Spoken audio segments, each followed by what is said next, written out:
नमस्कार, कैसे हो भाई। देखिए, हम आज आपके लिए लाए हैं समाकलन, जो कि समाकलन का बहुत ही ज़्यादा डरावना और कठिन लगता है बच्चों को चैप्टर वो लाए हैं आज। देखते हैं क्या चीज़ के अंदर कठिन है। ठीक है, आज बड़े जोर शोर के साथ हम आपको पढ़ाएंगे क्या चीज़ के कठिन है, क्या सरल है या नहीं है, ये आप खुद बता कर जाओगे हमें कमेंट बॉक्स में। ठीक है भाई, तो देखिए बिना देरी किए चलिए स्टार्ट करते हैं अपने समाकलन को। समाकलन के अंदर एक टॉपिक होता है खंड से समाकलन। खंड से समाकलन, उसके अंदर फॉर्मूला रहता है पहला पद और दो पद। दो पद की बात करता है ये खंड समाकलन। खंड से मतलब खंड, इसमें दो खंड होंगे।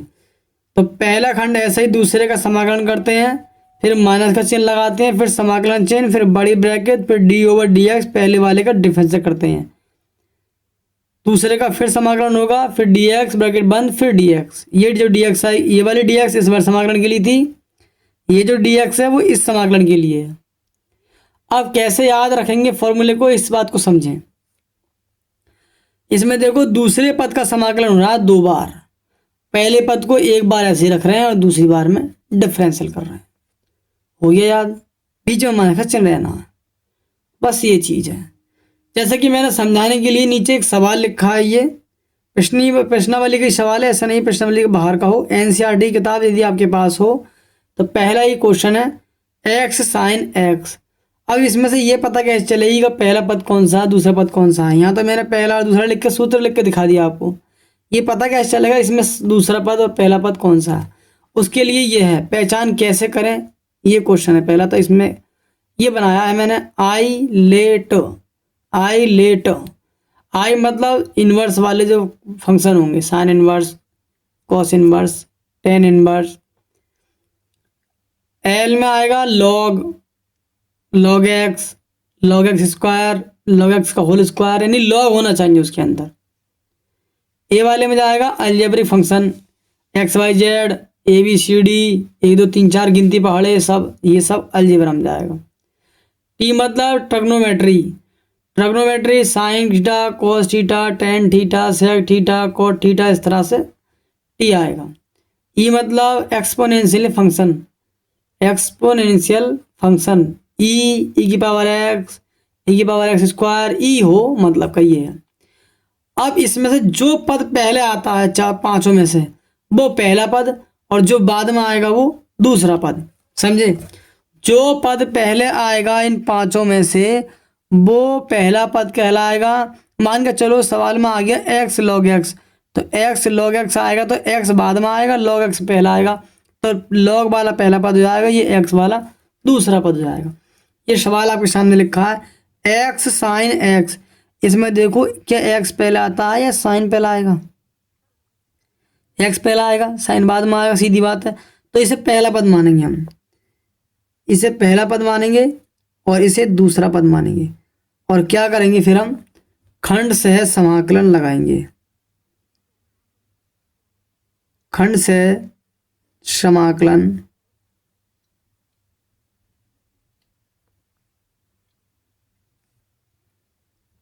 करने पर, अभी मैं स्टार्टिंग में बहुत धीरे धीरे कराऊंगा, ठीक है। कोई बात अगर समझ में नहीं आती है तो कमेंट बॉक्स में लिखकर आप बता सकते हैं, ठीक है। देखिए पहला पद ऐसे ही रखा जाएगा, समास सूत्र में पढ़ते चलना है। पहला पद ऐसे ही है, यानी x को पहले ऐसे रख दिया, फिर समाकलन। दूसरे पद का समाकलन है, यानी साइन x का क्या हो जाएगा, यहाँ पे समाकलन हो जाएगा dx, माइनस समाकलन ब्रैकेट d/dx पहले पद का डिफरेंशियल, फिर समाकलन होगा, और ये साइन एक्स dx ब्रैकेट बंद, और ये dx। समझे भाई, हमने इस समाकलन का सूत्र लगा दिया बड़ी आसानी से। अब क्या करना है, बस केवल हल ही तो करने रहेगी। अब x ऐसी रहेगा, साइन का समाकलन होता है, देखो जैसे अपनी कॉस में डिफरेंस चैप्टर नंबर 5 में भाग 1 में आपने डिफरेंशियल पढ़ा होगा, उसके फॉर्मूले को याद रखो। समाकलन आसान है, भारी ज़्यादा कुछ नहीं है। डिफरेंशियल याद होगा, सूत्र याद होंगे तो बहुत जल्दी हो जाएगा। जैसे कि अब साइन है, साइन एक्स का यदि डिफरेंशियल करते हैं तो क्या आता है, कॉस एक्स, और कॉस का करते हैं तो माइनस के साइन एक्स। यहाँ साइन एक्स का जब समाकलन करेंगे तो माइनस के कॉस एक्स आएगा, माइनस के कॉस एक्स, फिर ये माइनस, फिर समाकलन, एक्स का डिफरेंशियल 1 हो जाएगा, साइन एक्स का हमने बताया था भी माइनस के कॉस एक्स, और ये बाहर वाली डी एक्स यहाँ पर आ जाएगी। ये हो गया माइनस के एक्स कॉस एक्स, माइनस के एक्स कॉस एक्स, और माइनस माइनस प्लस, और कॉस एक्स का आएगा साइन एक्स, और प्लस में सी, और यही आपका क्या हो जाएगा, सही जवाब हो जाएगा, आंसर हो जाएगा।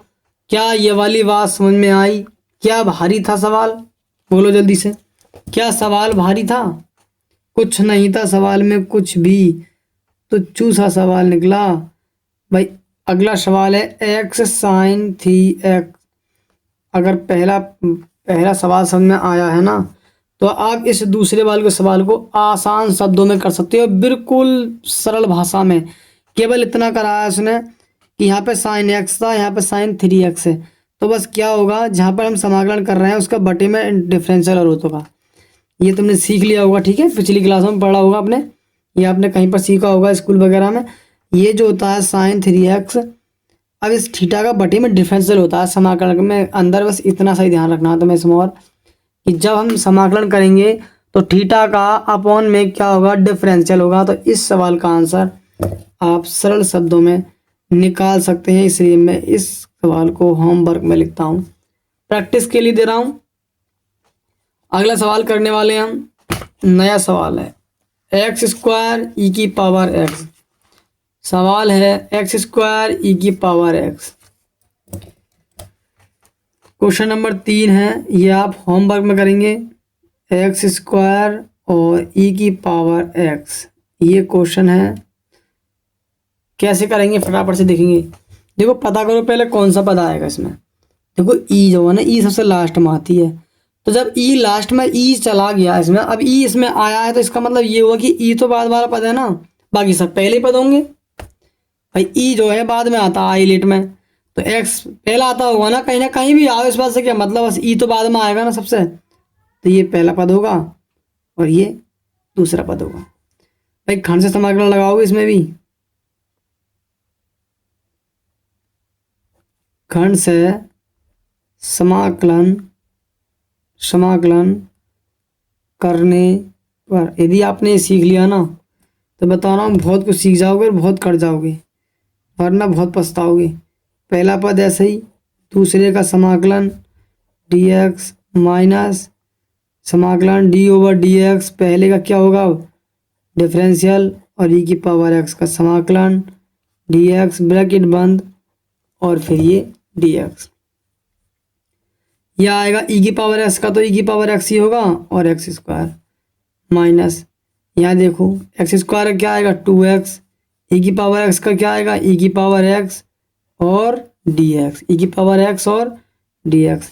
इसमें क्या है कि पहला पद ऐसी, ये एक्स स्क्वायर ई की पावर एक्स ऐसे रहने दो, ठीक है। और क्या करेंगे, ये माइनस का चिन्ह और ये 2 बाहर कर लेंगे हम, और क्या करेंगे इसके अंदर खंड से समाकलन दोबारा लगाएंगे, अगेन पुनः खंड से समाकलन करने पर, क्योंकि एक्स और ई की पावर एक्स 2 फंक्शन फिर से मिल गया हमें। यहाँ था एक्स स्क्वायर ई की पावर एक्स, या फिर एक्स ई की पावर एक्स, 2 फंक्शन हमें फिर मिल गया, तो खंड से समाकलन पुनः लगेगा, इस बात का ध्यान रखना, ठीक है, दोबारा लगेगा यहाँ पे। यानी एक्स पहला पद है तो पहला पद ऐसे ही, दूसरे का समाकलन minus D over D x, पहले पद का डिफरेंशियल, याद रखेंगे इस चीज़ को, ठीक है, पहले पद का डिफरेंशियल एक बार होता है और दूसरे पद का समाकलन 2 बार होगा, और ब्रैकेट बंद, फिर डी एक्स, और ये बाहर वाली दूसरी ब्रैकेट, समझ गए, ये वाली ब्रैकेट। इतनी बात समझ में आ गई भाई। ये खंड से समाकलन मैंने पुनः लगाया था, इसलिए मैंने इसे ग्रीन पेन से लिखा है। यह आएगा एक्स स्क्वायर ई की पावर एक्स, इस माइनस के 2 से अंदर मल्टीप्लाई कर चलेंगे, तो यह आएगा एक्स ई की पावर एक्स, और 2 रह गया, 2 एक्स ई की power x minus minus plus 2 यहाँ आएगा और अंदर क्या बचेगा, देखो x का डिफरेंशियल बस किसका बचेगा, इसका केवल e की पावर x का, तो e की पावर x होता ही है। अगेन कर लेंगे। अब इसमें से x हट गया, दोबारा खर्च समाकल लगाने की कोई जरूरत नहीं है इसमें। अब ये माइनस का 2x e की पावर x और प्लस में 2 e की पावर x का e की पावर x होता ही समाकलन, इसमें कोई चेंजिंग नहीं होगी। तो क्या सवाल समझ में आया भाई? बताओ, एकदम झकास तरीके से, एकदम मस्त तरीके से सवाल समझ में आया? बढ़िया लगा सवाल?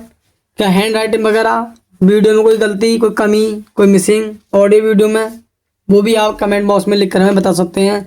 तो खर्च समाकलन के सवालों को हम इस तरह से बहुत आसान शब्दों में लगा सकते हैं। यदि आपको और आगे के सवाल खर्च समाकलन विधि से सीखने हैं तो हमें कमेंट बॉक्स में ज़रूर प्यारा सा कमेंट लिखकर सेंड करें कि हाँ हमें अगले सवाल और सीखने हैं, तब जाकर मैं ये आगे के सवालों को इस वीडियो के माध्यम से आपको कराऊंगा।